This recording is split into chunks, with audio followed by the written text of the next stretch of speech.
All right, good people.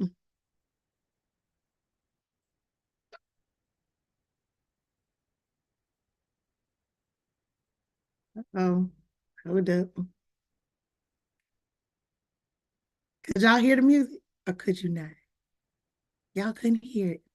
Nope. Okay, hold on. It said not today. Oh, there we go. There we go. There we go.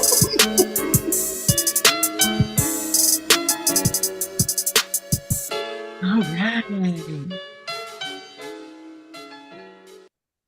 All right. For those of you that are joining us today, we want to say hello to you guys, especially to YouTube. This is our first time streaming on YouTube, even though for the last where we at, y'all, 2 years, 3 years. Look, Smith, like, don't play me. Look, for the last 3 years, y'all, we've been streaming on Facebook. So we are so excited to transition over to YouTube.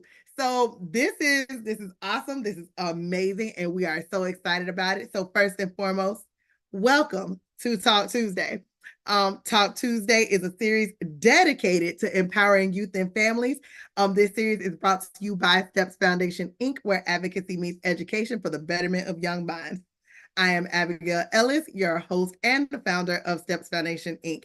This month, our topic is all about teen dating violence awareness, and we're going to dive into deep conversation. So, a lot of this is very authentic, it is not scripted. And so, I ask questions, and these lovely faces that you see on the panel and some behind the scenes come on and they share information with you. So, some of it is by way of a personal experience. Some of it is things that we have found along the way. We give you guys access to resources and tools and all the things that you need. So together, this is what it's all about. A community that is here to embrace and inspire and share connection and information. So for those of you who are watching for the first time on YouTube, I am going to do an introduction of our panel because, Facebook been seeing them forever, but it's new to you. So look, Smitty, look, come on, submit. Let them know where you're from, what you do, What's up, everything. sis? What's up, sis? Again, thank you for the platform. Like the screen says, right there, right there, right there. Hold on. Bam, right there. Smitty, that's my official name. Government name is only if I owe you money. I'm a serial entrepreneur. I got that from somebody that was on this show last year. Um, I run a nonprofit out here in Northern California, close to Sacramento. We provide free math tutoring, got some STEM programs, got career development.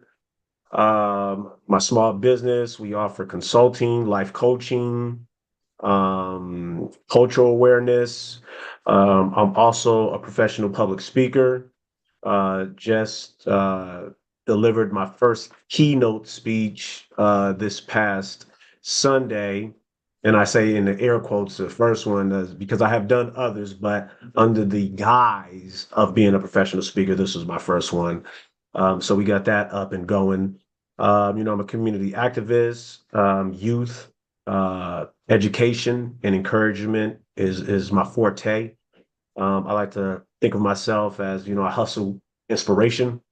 I just want to see young people just explode, blossom, and, first and foremost, love themselves. And then once you have an understanding of loving yourself, anything is possible after that. And I know that sounds cliche, but really, loving yourself is building the foundation to give you that energy and support and self-esteem to go out and conquer the entire world. And I'm not just saying that hyperbole. I'm just saying you can literally conquer the world if you have that self-love for yourself. So that's what I kind of do, here in California, tapping in with my sis all the way in Florida. We coast to coast around here. That's how we doing it everywhere in between. So why don't y'all just pull up a seat, slide on in, and check out what we got to do. Thank you, sis. Yes, man, yes. Look, I'm loving it. I'm loving it. Look, that's what I'm talking about, look, the empowerment piece. And even though, look, we're not even going to sit here and say that what you said is cliche because, again, as much as a lot of people feel that it's cliche, it's honesty and it's truth. And it's hey, is what it takes sometimes. Sometimes we just need to hear it again. So thank you for continuing to share your knowledge and your expertise. Caesar. Yes. Come on, Caesar. So I am Caesar. I'm an artist here in Florida. I'm an artist, mentor, bunch of other stuff that I don't know what to call. But anyway, but I'm just a lot of things right now, man. I'm just a lot of things, but mostly just an artist, yeah, and mentoring, a good son, a good brother, good friend, I would say. And yeah, I mean, I'm just here for the ride, you know. I'm loving it. Listen, y'all, my Caesar is also been a program participant for those of you who have not watched our lives before. He was a program participant last 2 years. He's graduated now and still continues to come back and share information, share with others. Look, Caesar out here saving lives and don't even know it. And I'm just so proud of him as a student and the way he comes and continues to give back to others. I'm we blessed. That's all I got to say. From the community partnerships to the team that I have to the students that are thriving, we are truly blessed. And this brings us to the question of the day. So behind the scenes, y'all, I do have some of our team members that are on. So y'all don't see them, but they are with us. So hi, Mark. Hi, Samantha. um, so y'all ready for y'all question? I know y'all ready for y'all question because y'all like, yeah, bring it on. So today's discussion topic will surround around digital abuse and social media. So I know when we were together last, we kind of talked about things that we see oftentimes that kind of get swept under the rug when it pertains to teen dating violence or dating violence in general, domestic violence. And so today we're going to kind of center it around like the digital portions of it. So we brought some of that up the last time. And I think it's just, we just can't skip over it because there's just so many parts and pieces and components. So, what do you guys feel is some of the most common examples of digital abuse in teen relationships? And then how do they manifest onto various social media platforms? Look at Smitty already. He like, Lord, not this. Look. So I need to know, like, what are the things that y'all have seen? What are the things that you heard? Look, all of that. You know, that's crazy. Obviously, you guys can see me visually, and I've kind of got my head down. I'm multitasking, which is, not professional, but I am multitasking. I got a lot of things going on. And just starting up my new social media platforms for my professional public speaking uh, uh, business. You know, it's crazy how all of this stuff, you always come together like at the right time. You know, social media, social media is a thorn. And check this out. The thorn, it's so awesome. It could be part of the rose, but then it could also be the armor for the rose. You know what I'm saying? It could be the dangerous part of the rose. Now, I don't want to sit here and sound like the old man, get off my lawn, get off of social media. I don't want to do that. But I do want to say how like you can see, well, when I'm dealing with young folks, um, the the prevalence of social media is part of their relationship. You know, and just to give it some context, so I would guess, and I haven't done no data search or anything like that on it, but for the sake of me and my wife, right? Our social media, uh, uh, we're not there to engage one another. You know what I'm saying? We're not there to engage one another. And I think probably more people in my generation, and let me not say people, couples, folks that are in a relationship in my generation are probably not there in the same capacity as the younger generation is today in the social media world. And I think when we start talking about how it affects them, It's almost like it's first and foremost in the relationship. You know what All I'm right, saying? good people. Instead of them being the focal point, instead of the two people in a relationship being the focal point, the social media and what goes on in there is the focal point. Mm-hmm. And then it's how did this happen and why is this and why is this? You know what I'm saying? When before here, let me put it and I'm gonna shut up because it's so many layers to this. Absolutely. When I was in junior high, when I was in high school, if you were in a relationship, probably the people in the school knew, and that's it, unless you told somebody, right? Maybe your parents, maybe some really close friends outside of school. But for the most part, we're talking about maybe, and let's get this. Everybody in my high school didn't know me. So they probably didn't know the other person. So they probably don't know we're in a relationship. So now we've taken relationships in grade school, middle school, and high school to Mm-hmm. where not only does the school know, but everybody on social media knows, and we're trying to compare what they do in their relationship 3,000 miles away to what we're trying to do in our relationship 3,000 miles away. So add that. So does it affect? Yeah, it weighs heavily. It's probably the first and foremost thing in the relationship, unfortunately. I agree. I agree. Come on, look, I see you, Caesar. Cause I see, seen look, Caesar. I seen Caesar. listen, cause Caesar, like, I'm just waiting my turn. Like, Right. Well, what I can say about the whole social media and relationships and how it affects the relationship and the teens in general. When I was in high school, and I can only speak from experience, I always try to speak from experience. So I think that when I was in high school, right, and this goes through middle school too, like Smitty said, there's a difference. The way I grew up was different from other kids though, because I didn't have a phone from a very young age. Nowadays, everybody has a phone. But like Smitty said, this if someone's dating someone, everybody knows about it. Everybody and everybody and their mom knows about it. But and it's affecting. For me, it was because when I was dating in high school, I didn't have a phone like that. I didn't have social media like that. So whatever happened in the background wasn't affecting me. Like it wasn't like if someone said something about my relationship, I didn't know about it, so it didn't affect cause me. you couldn't But see it. exactly, so but it affected her, and Right. and I think that it can be a challenge just to manage through, you know, what you want to put out there. Like I think that a lot of couples and social media are either over the top, like react, like fake almost. Yep. So it's not it's not healthy to compare because I see a lot of kids and a lot of teenagers compare themselves to other couples, and even I see even adults doing that. So it's very difficult. Yeah. Yeah.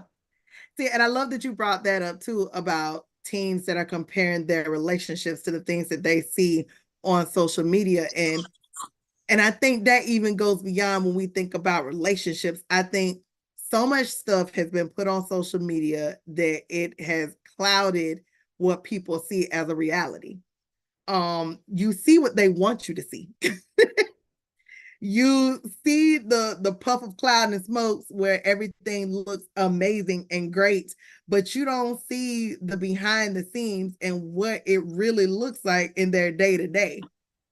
And I feel like that has, especially for our youth, like it has taken a toll because what you guys perceive as reality is really not a reality. And I think what both you were saying just about this point of reality, right? Some of it is not reality, but it's our reality. Does that make sense? Some of it is Yep. not reality, but Yep. it is our reality of where we're at right now. And so, and as we're sitting here and I'm listening to this conversation and to this great question, I try to go back to like, how did we get here? Right. So if I'm not mistaken, and I'm not like no history expert on social media or the internet, but if I'm not mistaken, it was like MySpace. I think my daughter was just about high schoolish when MySpace came out. And, I don't think MySpace or Facebook or whatever the first one was, I don't know, was designed for relationship Ow. status, right? And we've taken it and to, like Caesar says, used it almost as a crutch to define our relationship. Well, I shouldn't say all of us. Some of us have taken it as a crutch to define my relationship. And I'll say this, and I don't know this to be true or not, but I would only imagine, let's just say we had a holiday that just passed. It's supposed to be for people in a relationship, right? Now, someone posts, and it doesn't matter which site, but someone posts a picture of, let's just say, a cake, some roses, and a teddy bear, right? Now, somebody sees that, and all they see is that image. And this goes, if we're talking about teen dating violence, right? We don't know if that was makeup for what took place prior to this post. We don't know if what the purpose of that was. We cannot confirm or deny if that person didn't purchase it themselves to make it look a certain way. Come on So now, Smith. all the ambiguity that exists is part of the problem when we start talking about relationships in the world of social media. We cannot confirm or deny if any of it is true. You know what I'm saying? And for the most part, let's say this. Now I'm going to sound like the old man get off my lawn guy. If my wife was to purchase me something for that particular holiday, that was a gesture of her love or romance for me. As a man, why would I show that to other people? It's not their business. It's not their business. But again, we've taken this whole social media platform out of context, and we think we're supposed to show every facet of our life to people. And then, oh, look at me. My wife got me this. I'm better than you. You know what I'm saying? So again, I just think that part, the social media part, is up front and plays favorite in a relationship instead of the two people having conversations and working amongst it out and building their relationship, building their own relationship. Absolutely. Absolutely. Look, don't make me go and get the And look, you better Samantha. go. I Samantha, missed last wow. week. I know she's ready for it. I missed last week. I got the makeup now. Got I the know makeup. Samantha got that collection plate ready. Mm-hmm. Listen, um, Mm-hmm. this brings me to that next question, because as we continue to talk about the perceptions and the things that our kids continue to see and how people are manifesting their dreams and relationships based off of what they see on social media and in other spaces. Now, how can parents and caregivers hold up. Lana Samantha said, hold on now, I can't unmute. Hold on, I got you. I got you. She said, let me break free. Give us free. Give us free. You can now. Come on, Samantha. I do have the collection plate. Aside from that, I just want to piggyback on what you guys were saying about relationships. And I am one of those people. I started from MySpace up to Facebook and all of that good stuff. And my partner and I have been together since I was in college. So I used to post all those things. And as I got older, I'm like, who am I proving stuff to? Why am I doing this? What is the purpose? And as I got older, I stopped doing it. And then people would question me, like when I went back home, because we used to live in South Florida, they'd be like, oh, so you guys not doing this and this anymore? Oh, you guys are not together anymore? Or I'm like, really? You judging Mhm. me off a Facebook post? Yep. Because now they can't see it. And I think that's a real added pressure, especially when it comes to these teens. Like they feel like they have to show everything that they do in order to prove their worth. And that should not be the case because you're worthy regardless of. It's nobody's business who you in a relationship with. It's nobody's business what they do or don't do for you. It's all a matter of what you see as healthy and what is a healthy relationship. We're gonna tap into that one a little bit Well, later. sis, you are and have just explained why we're having this conversation. Because to your point, if no one has told you how worthy you are, then what do? You start seeking, you start trying to get validation, not for Mhm. yourself, but for your relationship. Right. And I say this because I think it's very important. And I share it with folks when I try to get a point across about just the Black man itself and our journey and our existence here in this space. Now, this is sidetracked, but it has something to do with it. For a Black man, your first understanding of self-love is to keep yourself safe and survive, right? Mhm. Some of my challenges coming up as a young man was I was never taught how fragile a Black girl's heart is. I never was taught how to hold a Black girl's hand. I was never taught certain things when it came to relationship building. Okay. So now, if you throw me into the pot right now, teenage Little Smith, I'm probably trying to validate, am I doing this right? Well, hold Mhm. on. I'm watching old boy over there. He ain't buying roses. Well, I gotta buy roses. You know what I'm saying? So we Right. have that reality. We have young people out here who don't have the means, who don't have that support system at home to Right. say, going back to last, you build your boundaries, be respectful Right. for yourself, love yourself. You know what I'm saying? And when you don't have that, you start to look elsewhere for this validation, not just for yourself, but for your relationship. You know what I'm saying? So there's so many different things to play in there. Come on now, Smith. Caesar, What's that? do you have you viewed it in that way for you? Because I know, like, even you as a young adult, look, you fresh out of high school, right? Have you viewed it in that similar way, like not being taught how to hold a girl's hand, not being taught how to Um, cherish a heart? to be honest with you, I I grew up basically with like well I would want to say like I grew up basically around all girls. So my sister, my other sister, I have three sisters and my mom. That's basically who raised me. And there's no guy. So this I mean like this what I'm trying to say is like I could, even if I had questions, it was uncomfortable for me.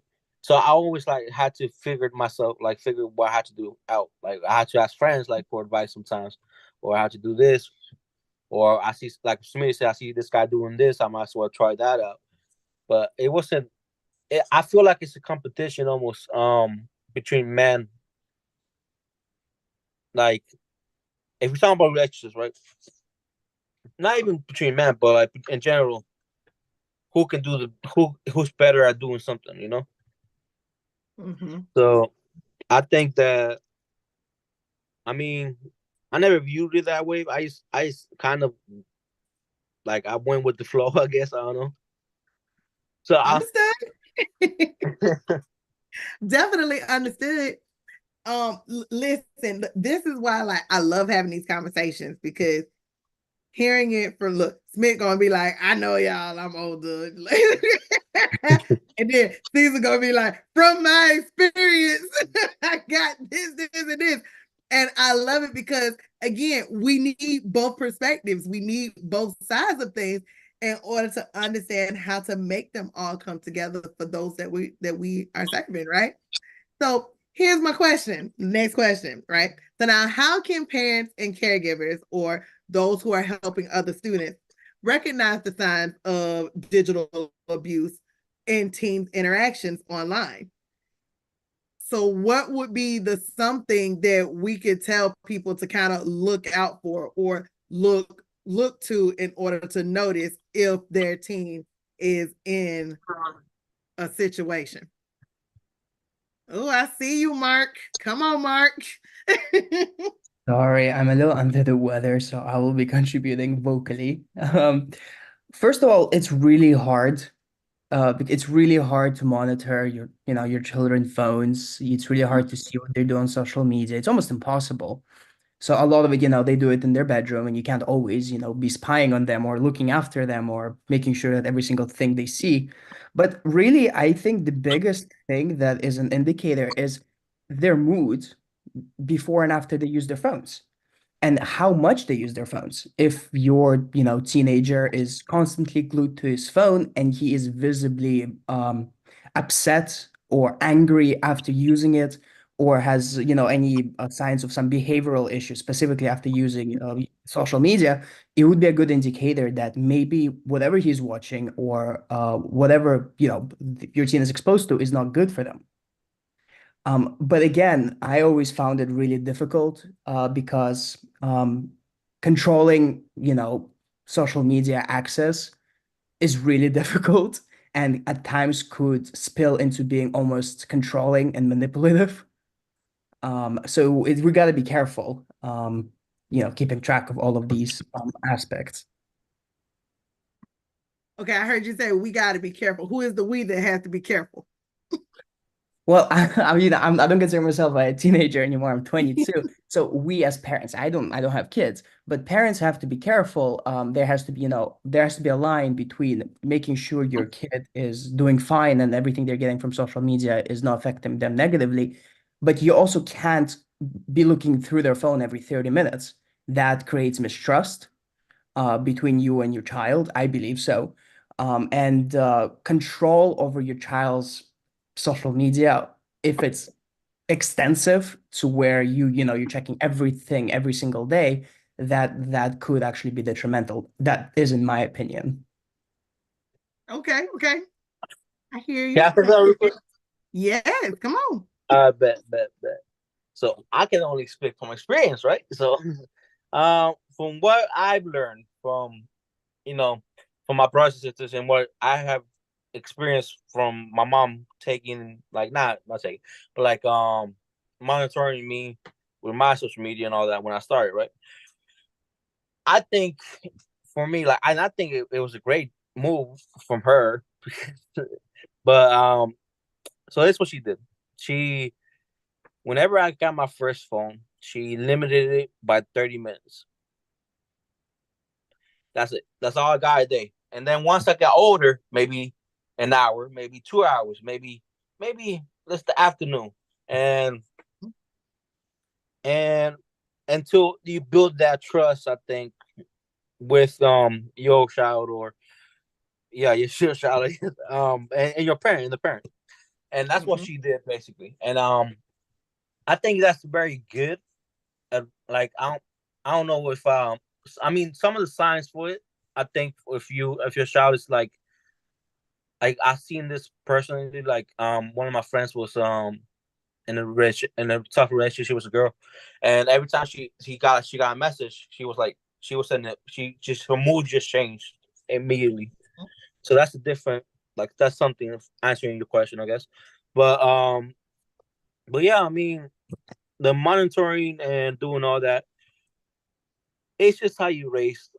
I think that's how you raise the kid or the child or your children, because I think it depends if what you give too much liberty or too much, because they're gonna, for me, I'm guilty of this too. Like, I have taken advantage of, like, and for example, my mom is somewhat old, I guess, not old, but Not you out here calling mama. Oh, listen.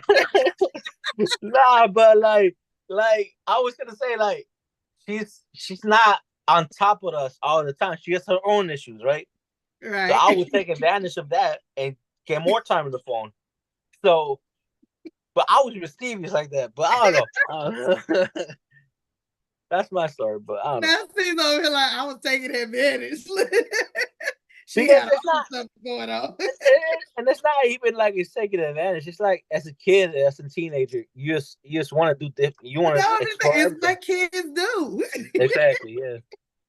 Look, they find that little inch and they take the mile. Look, Caesar was over there taking 5 miles. Look, we see you. Caesar. Come on, Samantha. I see you. I want to add boundaries, our main word for this year, boundaries, and also having open relationships with your kids. Not letting social media raise them, not letting the outside world raise them. Let your kids know to be aware of certain things. If you guide your children, they'll be ready to conquer what's offered on social media.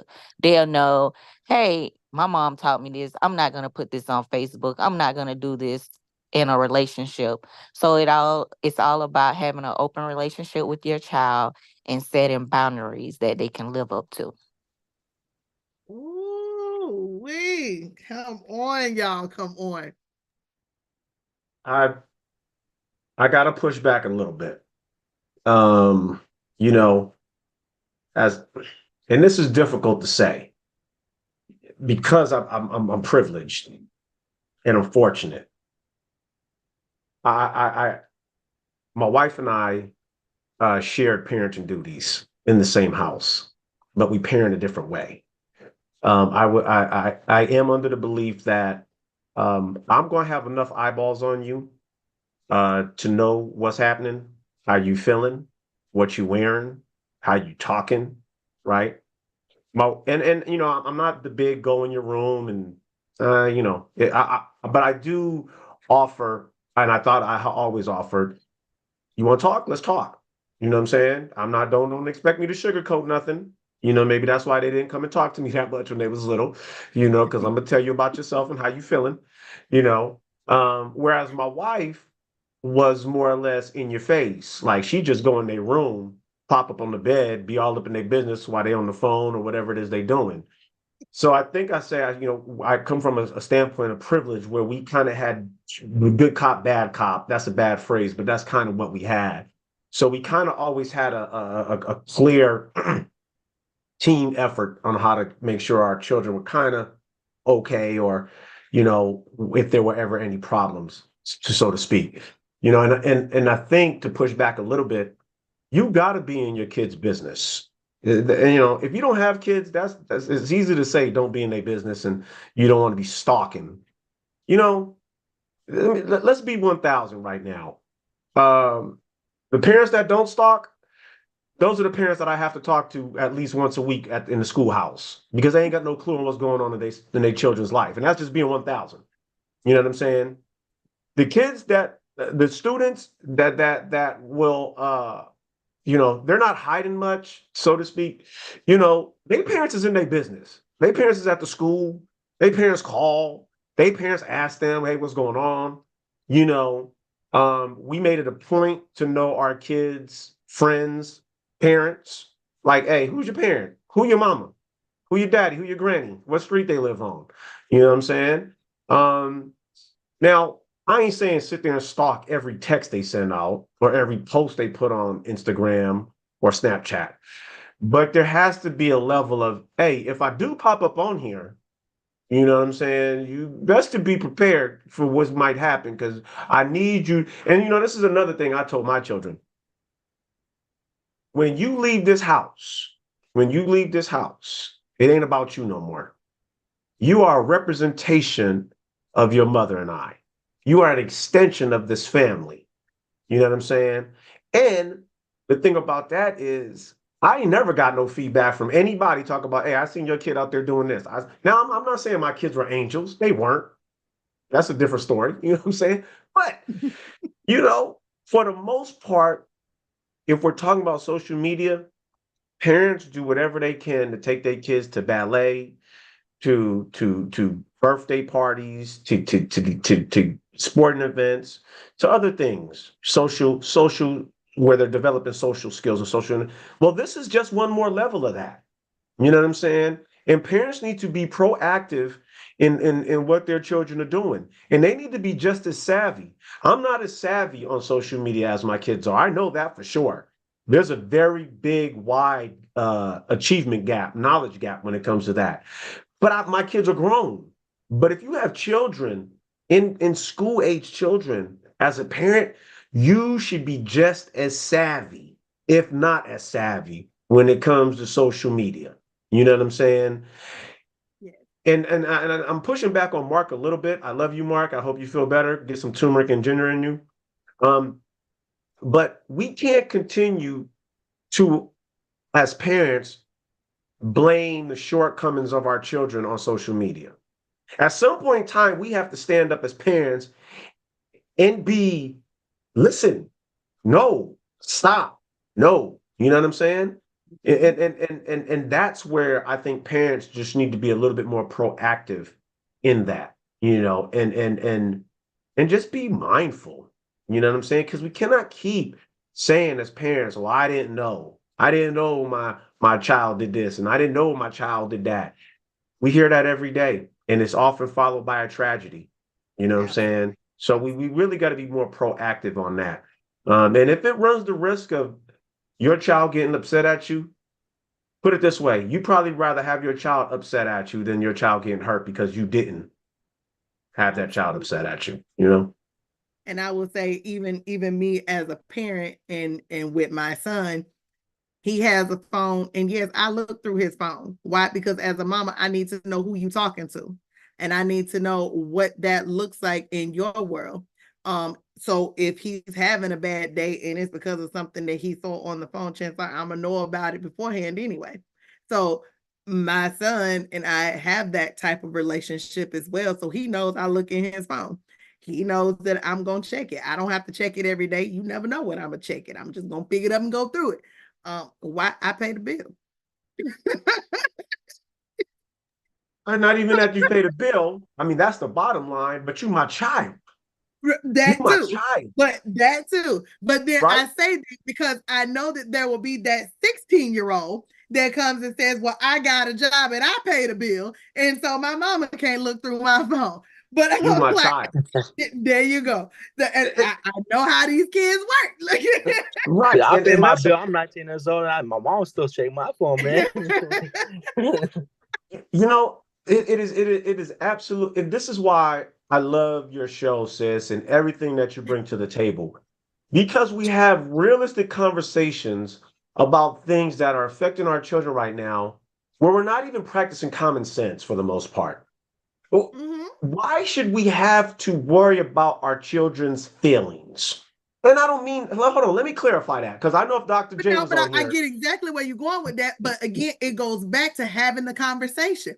If you yes, sit yes. down and you have conversations with your kids, then it takes away the feeling of my privacy is being violated. It's not that I'm trying to violate your privacy. I just need to know that you're safe. I need to know the people that you hang out with. Because guess what? When the kids come up missing, the most unfortunate thing that can happen, the first thing that the parents say is, I don't know who my kid was friends with. And chances are all of that was in the phone. It always on there. You know what I'm saying? And that's yeah, oh, it infuriates me. It infuriates me that Oh, I'm sorry. we Hold up, bro. Because Samantha dropped the collection plate. Just saying. Okay, go ahead. she feeling it. She feeling it. She feeling it.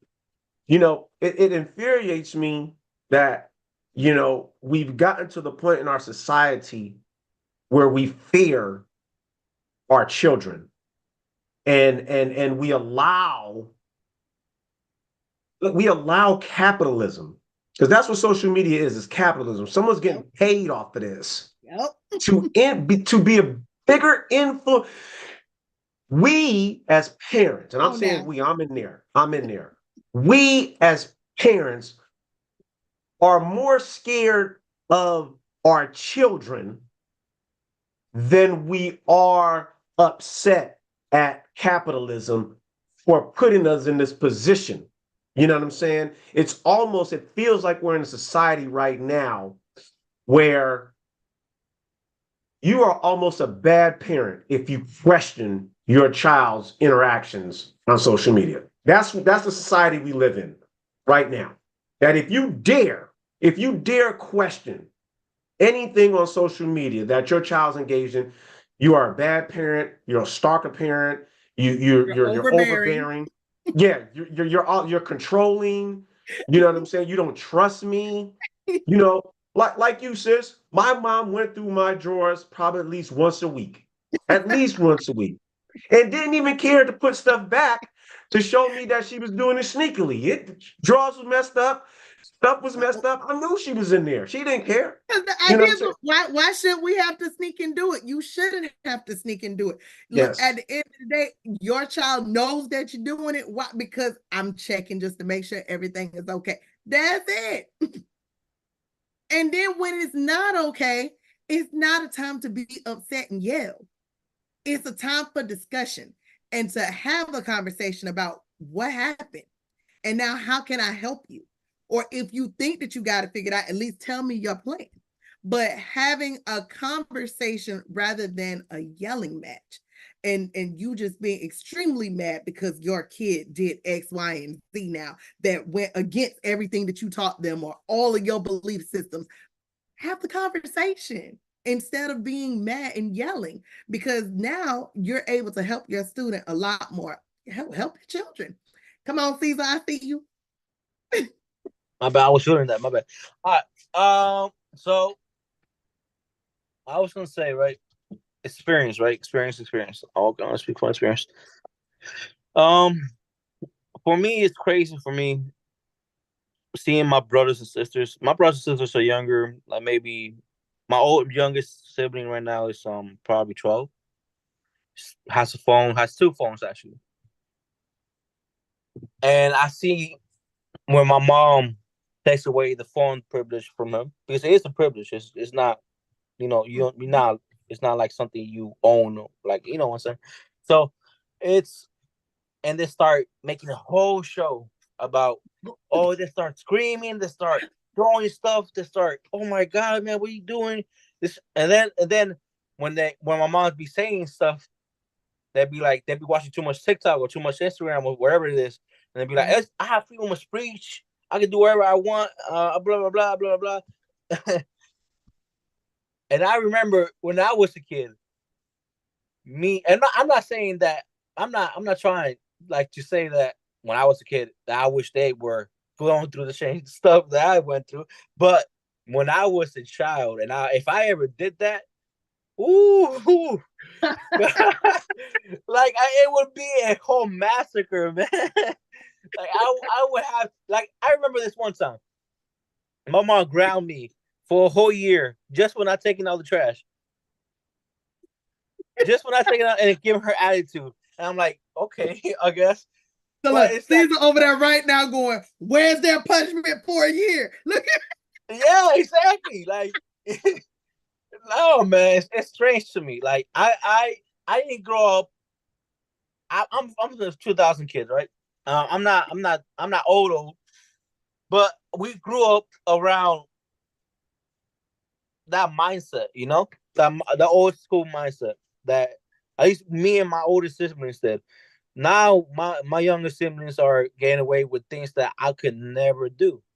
Like, and it's crazy to me because like Smitty said, it's the social media and all that. It's just feeding to them. It's just like they like just soaking it up. Mm-hmm. And everything they see, like even my little nephew now has a phone. I'm against it. Yes, and I try to tell his mom there should be a limit. If he's behaving this way, you should probably limit some things that he can do. But it's not my. Never mind. That's another story for another day. But no, Caesar, you make a valid point because this goes directly to the question of what we're talking about here. And let's just go pre social media outburst. All right. So let's just, okay. here's the big problem. You got young folks out there right now. This is not today. We're talking 10, 20, 30 years. Okay. You got young folks out there who are being sent to school in the most expensive pair of Jordans, the most expensive pair of Yeezys, the most expensive back MCM or MGM backpack. All of these high priced things, right? Parents are buying these. Parents are buying these. That same student has D's and F's. We haven't, as a society, we have lowered the standards of expectations on return of investment on our children. You know, Mhm. my mother didn't play that. And again, I'm sounding like the old guy, but you're gonna earn what I get you, right? And to where we are right now, when we start talking about the social media, you're a horrible parent if your kid don't have the newest iPhone. The newest iPhone a new iPhone drops every 3 months. You'll be a broke person if you're trying to keep up with that. You know what I'm Say saying? that. But we do that because as parents in the society, and I'm being general here, we want to be friends to our kids instead of parents to our kids. And then I say that because we're talking about the question of how parents can uh, uh, uh, be aware of their children's mental capacity when on or before or after being on social media. And then we just have to and peel that layer back. And what was the parents doing on social media? What are they posting? You know what I'm saying? I mean, again, it's easy to point blame at young folks, but a lot of young folks only know what they're introduced to. So if I see my parent on there or my auntie or my granny on there doing something, then why y'all worried about me? Why y'all worried about me? Y'all doing it. Y'all my role models, or at least you're supposed to be. You know what I'm saying? So, sis, again, I don't never just want to bash young folks like it's their fault. You know what I'm saying? I think everybody has played a part in this. And unfortunately, here we are today. This is what we're dealing with. We're having these conversations about how parents can help their kids on social media. And we get parents out there on social media that probably need to learn from their kids. I'm just saying. Come on now, Brother Smith. Come on. Come on. Look, there. Boom. Boom. Man, That's it's right there. It's right there. that's for It's you. right there. Collection plate. Gotta have it. Got to. Listen, I'm gonna read you a statistic. It was a study. And all of this ties right back into what y'all just said. So the Urban Institute's Justice Policy Center released a study in 2013 examining the role that technology plays in teen dating abuse. According to the study, 26% of teens in romantic relationships said that their partners had digitally abused them during the previous year using social media, email, and text messages. Abusers use technology to stalk their partners, send them degrading messages, embarrass them publicly, and pressure them for sex and sexually explicit photos. So now, knowing this statistic, why we not gonna check on our kids? Why we not gonna go through a phone? Also, that we're not called overbearing. Well, you know why? Because as a society, we suffer from that ain't gonna happen to me. That ain't gonna happen to my kids. That ain't gonna happen to me. We suffer from that. That's why kids are constantly kidnapped. That's why kids are constantly kidnapped and put into human trafficking. That's why kids are constantly exposed to drugs. That's why kids are constantly exposed to guns. Because as parents, we believe my kid that'll never happen. That'll never happen. You know what I'm saying? Me and my family are prime examples of that'll never happen. And it happened. It happened. You know what I'm saying? We have to get out of that mentality. You know what I'm saying? Of it's not going to happen. That happens in Missouri. That happens in Oklahoma. That happens in Wisconsin. No, it don't. No, it don't. It happens right here in your home. Listen, you know what I'm saying? The same people in Missouri move every time. Look, people move from place to place. So absolutely, if it happened over there, it can happen over here. I mean, I agree with you, Smith. I think for a lot of families, it is it'll never happen to me until it happens. It happens. Yeah, and I really do agree with you that we have to change that mindset. Like you live every day like it could happen. You know, But it's not even like saying live in fear, but like, again, have you're right, conversations. sis. You're right, sis. That whole thought about living in fear, right? I'll say this: when I was a single dad and it was just me and my daughter, I lived in fear. You know what I'm saying? Because I'm like, man, I feel bad for the person that tried to kidnap my daughter. You know what I'm saying? And the thing about it is I was so paranoid. I went to the local Blockbuster and they was having fingerprints and video screenings for your kids. So just in case that happened, seriously, just in case that Yeah, happened, you could share it you with the police. ready. Be like, this is our child. This is the fingerprints and Yes. blah, blah, blah. You know what I'm saying? At some point in time, parents are going to have to unite and really, really force the hand of Congress. Now, I'm not big on government oversight committees against capitalism. I think that's bad business. But at some particular time, we have to manifest a safe, a safe solution to keeping our children safe via social media, whether it's the internet alone as a corpus, as a all-encompass umbrella, or just the actual social media sites, the emails, these things. But right now, it is a free market for predators to lurk in the darkness and That, snatch our children up one by that, one. You know what I'm saying? So that. we have to do something as parents right now. I think I like one of the things that Caesar mentioned earlier, because Caesar said what his mom started doing, she gave him 30 minutes. Listen, your kid don't need the latest phone, and look, and don't feel bad about using prepaid. They kids, y'all. Look, they don't need access to every single thing. And what they've started doing now a lot with the phones is you're able to put the parental guards on the phone. So depending on what company you're using to service that phone, you can add parental guards on it. Like, I know my son used to have a tablet, and that tablet, look, it was like Caesar's phone. It turned on at a certain time and it turned off at a certain time. And the only way he can get extra minutes is by coming and saying, "Hey, mom."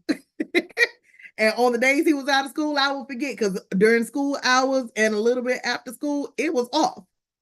"Mom, there's no school today. Can I get minutes on my tablet?" "Okay, sure." But I see absolutely nothing wrong with that, just to be sure that your kids are in a safe space. Like, open internet is wild because you got access to everything. And again, I know that if they want it bad enough, they will find ways of getting it. Yes, that is absolutely true. But again, this goes back to the conversations that you should be having with your kids. If you talk to them about what's on the internet, then they don't have a reason to be curious about what's on the internet.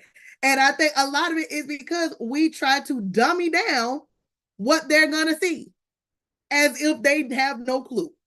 Parents, they have more than a clue. They gonna know more about what's in the back end of the internet than you do. But if you go ahead and address it, it takes away the curiosity and the need to feel like they're sneaking to do it. Come on, Caesar.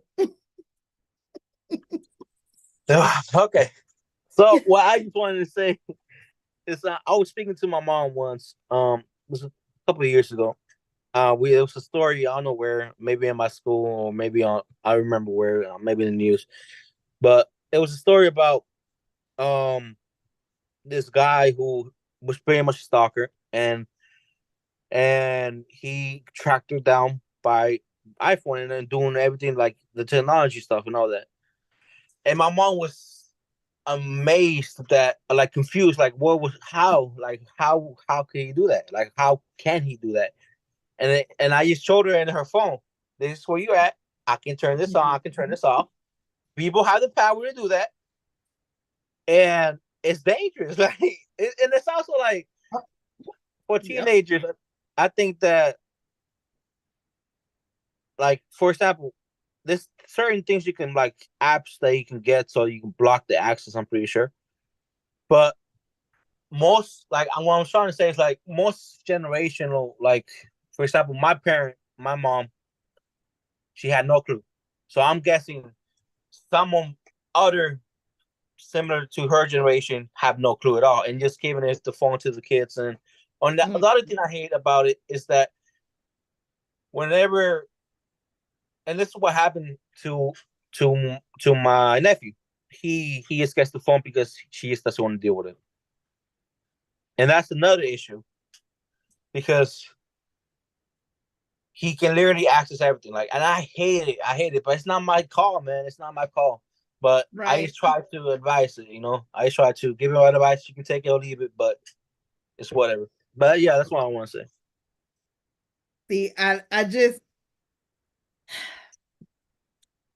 in the thought of all of this, right? I want to just throw some things out there for some of you parents that may be watching, and even for some of you teens that are watching and may not understand what it looks like for somebody to digitally abuse you. So people who consistently send you text messages, and even if you tell them to stop, they're still going, y'all, that's considered digital abuse. When they are angry and then they start sharing all of your intimate text messages. So like anything that you told them in confidence that they now see as a way to control you. So now they're posting it everywhere so that it embarrasses you. That's a form of digital abuse, y'all. People who constantly send you threats in messages. So whether it's a text message on social media, in email form, like all of that is a form of abuse. If you're feeling pressured to do things because they're constantly messaging you or telling you that if you don't do X, Y, and Z, they're going to expose your messages, y'all, all of that is a form of abuse. When it comes to social media, a lot of times, and I know we see it often, y'all know, like there's a whole bunch of fight sites. So when students get into fights, they're posting these things on social media. Y'all, they're doing the same thing when you break up. They have sites for that too. All of that becomes a form of harassment and digital abuse. And so the other thing to look out for, so a lot of them, and even in the adult space, when your significant other is so mad because you broke up with them or you're not talking to them or you just chose to ignore them, now they're creating fake profiles just to speak to you. That's a form of abuse too. So you guys, I mean, there's so much out there to look out for. And I know there's like so many things that we probably won't be able to disclose them all. But I will say, like, do your research, parents, do your research teams. Understand what it looks like so that you know if you're doing it, that it is a form of digital abuse. If someone is doing it to you, now you know it is a form of digital abuse. And yes, people can absolutely take action against you for doing those things. When you think about it, it's a form of bullying, it's a form of harassment, it's all of those things, and all of those things have legal repercussions. So you want to be mindful of how you deal with people when it comes to social media and digital. So I know we are at time. I gotta say something, sis. I gotta say something, and I'm not. I being a parent is not easy. It is quite difficult. It's probably one of the most difficult things to do because there's no book on it. There's no right or no wrong. You're actually responsible for another life or lives. Being a young person is extremely difficult. Add to that, now we have this social media dilemma, if you will. The best advice I think all of us have shared on here in our own way is the relationship between the parent and the child. If you foster and nurture and are consistent with your delivery, your tone, and the message with your child, you build, I should say, you create a space that your child would probably be a little bit more willing to have conversations with you. You know what I'm saying? Now, again, like Sis said, kids are going to be kids. They're going to get it. They're going to, that's just what being kids are about. But at the same time, we just can't turn a blind eye. Like Caesar says, Caesar shared he has concerns with his nephew, being full access, right? Man, it is difficult to be a parent and and try to occupy every single bit of that time. You know, I got a 3-year-old grandson right now. I struggle with that, but I do whatever I can to keep him active, to keep him doing something. You know, it ain't easy. So I don't ever want to come across on here like I'm telling some folks to do something that I wouldn't do. I'm currently going through that. I'm 50, I'm about to be 53. I don't know what 3.5-year-olds like to do, but we figure it out. You know what I'm saying? You know, Absolute, absolute. yeah, if it's just him coloring or him wanting to go outside for I can't allow him to succumb to what other people think he should be, or he should be doing, or he should be acting, or he should be saying. You know what I'm saying? And his dad does a wonderful job with that as well. I don't want to put that on me like his dad does an outstanding job, but we really have to build these relationships between our Yeah. children. You know what I'm Yeah. saying? And I think that would answer a lot of our problems. Oh, I wholeheartedly agree. I wholeheartedly agree. I'm a huge advocate for building the family relationship because that's where a lot of it starts, is just being able to come together as a family and have conversations that are typically shied away from. Whether it's because of embarrassment or whether it's because you just don't want to have the conversation, but you have to have the conversation. You should want your kids to hear it from you first before hearing it from somebody else. Last thing we want them to do is rely on the internet and false information or friends who are not sure, that are passing information along that's not accurate too.